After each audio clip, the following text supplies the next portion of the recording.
So Robert F. Kennedy Jr. is suing to get his name off the ballot in the state of North Carolina. So he's been suing to get his name on the ballot in a bunch of states, and now we're seeing a reversal. He's suing to get his name off the ballot.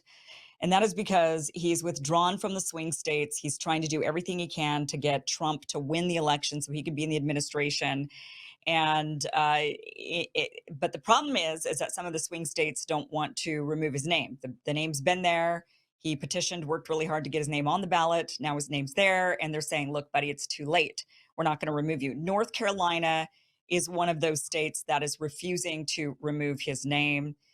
They're saying the reason is because the ballots have already been printed, that about 1.7 million absentee ballots have already been printed, and they're set to send out on the 6th. So people are going to start voting this week for president. So a lot of people have already made up their minds. They're going to be the absentee ballots are going out, and his name is on the ballot. Let me just show you what that sample ballot looks like so you can understand why this is a bit of a problem. And I'll tell you the other states that are also, there's a few other states who have not removed his name. Some of the states have, but take a look at this ballot right here. Let me remove that lower third for you so you can really see it.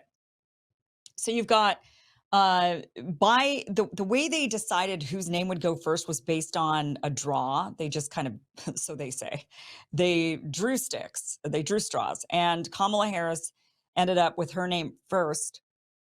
Then Robert F. Kennedy Jr. Look at this, Robert F. Kennedy Jr. and Nicole Shanahan. Now tell me this wasn't planned. North Carolina didn't. I mean, they're saying, oh no, this is just totally and completely happenstance. Chase Oliver's next, then Jill Stein, then Randall Terry, all the way until you get to then Donald J. Trump and J.D. Vance, then Cornel West last on the list. But this looks kind of suspicious that the ballot looks like this. I mean, maybe it was just by chance, luck of the draw that this is the way that the names panned out. But this looks like, there's some people that really want to see, okay, the first name on the ticket, Kamala Harris. Maybe you're not a political person, but you got to go out there and vote. You think it's your civic duty. You're not paying much attention. You don't really care. And so, first name on the list, Kamala Harris. Okay. Then you see Robert F. Kennedy Jr. You're thinking, I know that name, Kennedy. That sounds familiar. Okay. Maybe that's the person if you're not going to go for Kamala. Then Chase and Jill and Randall Terry before you even get to Donald Trump. So this is why one of the reasons why Kennedy wants his name off the ballot is because it's situations like this where you see Harris and Kennedy before you even get down to Donald Trump. Now that seems kind of crazy to you or me. We're paying a lot of attention into politics. So we think, of course you would know Donald Trump is running. So of course you would scroll down the list and select his name, but that's not how a lot of people vote or even how people live in the world. They're not as political as you and I. They're not following as much as you and I. A lot of people just don't know. And that group of people that really just don't know, they just know it's their civic duty to go vote. That is a big chunk of people, unfortunately, and that could just completely swing the election. Now, North Carolina also matters for this reason. So there's been a lot of these, kind of, okay, what would happen if, who could possibly win, sort of these fantasy votes. And this right here shows that, let me just pull it up for you larger, that if Harris wins North Carolina, it's over for Trump. He could win Pennsylvania and lose the election. So North Carolina, people are wondering, well, what does it really matter? But this right here shows that Harris, if she wins North Carolina over Trump, and even if he wins Pennsylvania, even if he wins Florida, even if he wins Arizona, according to this map, look at all these states that he could win. If she wins the Rust Belt and but she loses Pennsylvania, but she wins North Carolina, she could still win the presidency. So this state matters. It matters quite a bit when it comes to the election. And so that's one of the reasons why Robert F. Kennedy Jr. wants his name off the ballot in North Carolina. But they're saying it's too late. We're not going to do it. Some of the other states. So he's already been able to withdraw since he's decided to withdraw from the swing states to help Donald Trump. He's been able to withdraw from Arizona, Texas, Pennsylvania. He withdrew his name from Florida. He also was able to withdraw his name from South Carolina. Ohio says that he will not appear on the ballot as well. And he was able to remove his name from Maine and Nevada. However, the states where he has not been able to remove his name, Michigan, Indiana, Maryland, Wisconsin, and now North Carolina.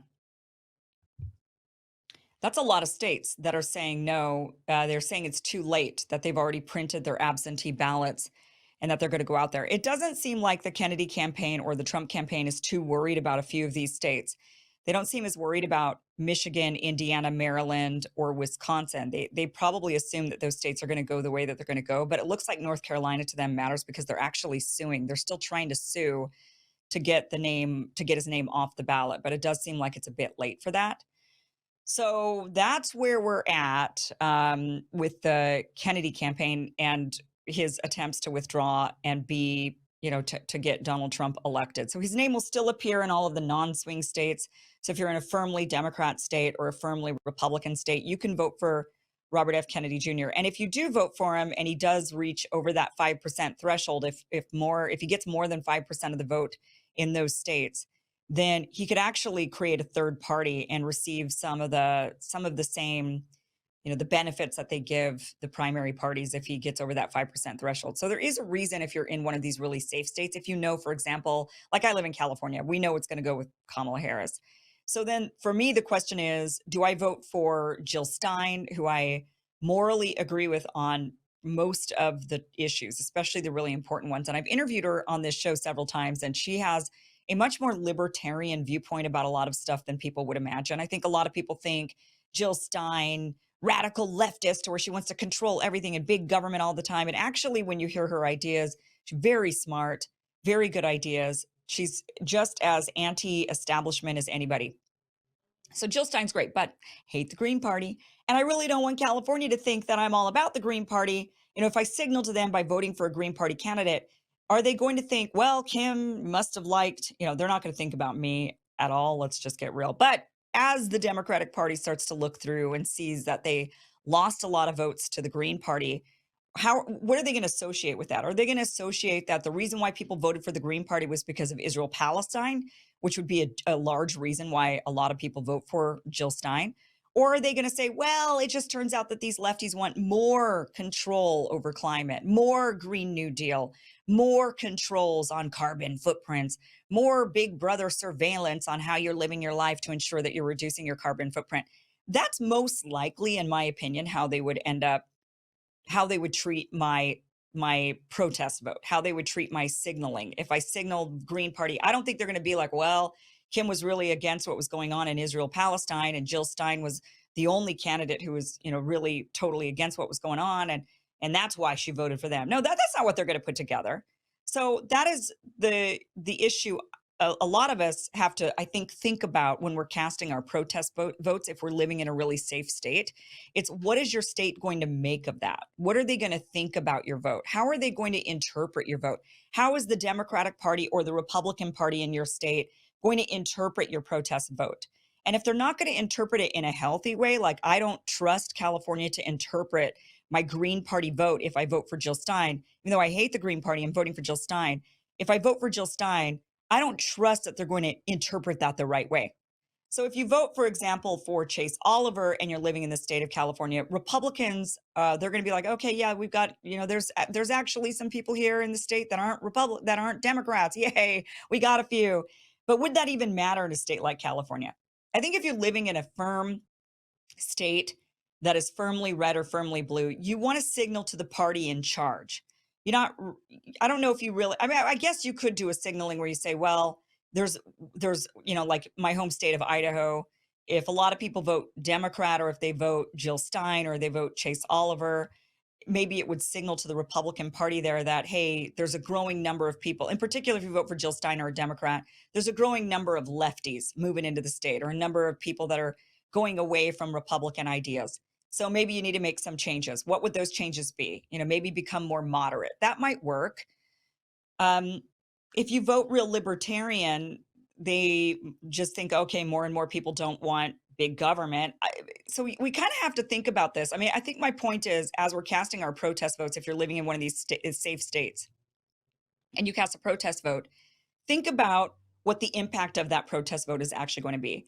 I think if I'm going to look at things, if I'm going to set my personal feelings aside and what I'm going to end up doing, because a lot of us look, at the end of the day, we vote emotionally, right? So when I get to the ballot box, I actually don't know what I'm going to do until I get there. I have a general idea. I've said over the last couple of months that I would vote for Jill Stein because I agree with her positions. Previously, I wanted to vote for Bobby Kennedy until he took the stance that he did with Israel Palestine. So now that but then I have to think about this. If I'm being really truly strategic in this state, and if I really want my vote to matter, and I'm going to cast because there's no way in hell I'm voting for Kamala Harris. So the protest vote, I could either vote for Donald Trump, which I know he's not going to win in this state. I can make my vote matter by voting for Bobby Kennedy and maybe getting him over that 5%, which would allow for a third party. Or I could vote my conscience and vote for Jill Stein, who I agree with, but then I worry that my state is going to really misinterpret that vote and actually come down with some really authoritarian Green New Deal policies that I'm not going to be a fan of. So, and also Green Party, by the way, was super pro vaccine mandate. So I don't want to give my state that idea. So that's the struggle. That's the struggle. I think a lot of us are struggling when it comes to this election. How are we going to vote? I think a lot of us have this struggle. From a strategic viewpoint, I do think that there is strategy there to vote for Kennedy, to get that 5%, to start a viable third party and actually move people towards that third party. I think that third party, even though Kennedy has ideas about Israel and Gaza that I don't agree with, I do think that if he built a third party, an actual third party, that the party would outvote him. The party would outweigh that feeling, because I know that a ton of people who support Kennedy do not support his position on that one issue. And I think that would be a lot of that voting base if they were able to create that third party. So things to think about as we move forward in this election. Things to think about. How are we going to strategically use our votes rather than just casting them blindly? How are we strategically going to use our votes in order to crush the duopoly, really send a signal to the two-party establishment, send a signal to the, to the parties that exist right now, and trying to get them to change? How are we going to use our votes in that way? And I think that's a struggle that many of us are having right now. So something to think about. But that is the update right now with what is going on with Robert F. Kennedy Jr. trying to get his name off the ballot. It looks like it will not work in certain states. Most of the states he's able to get his name off the ballot. Some states not able to. So we'll see how this pans out and if this will end up hurting Trump in the end because he wasn't able to fully remove his name. We will find out.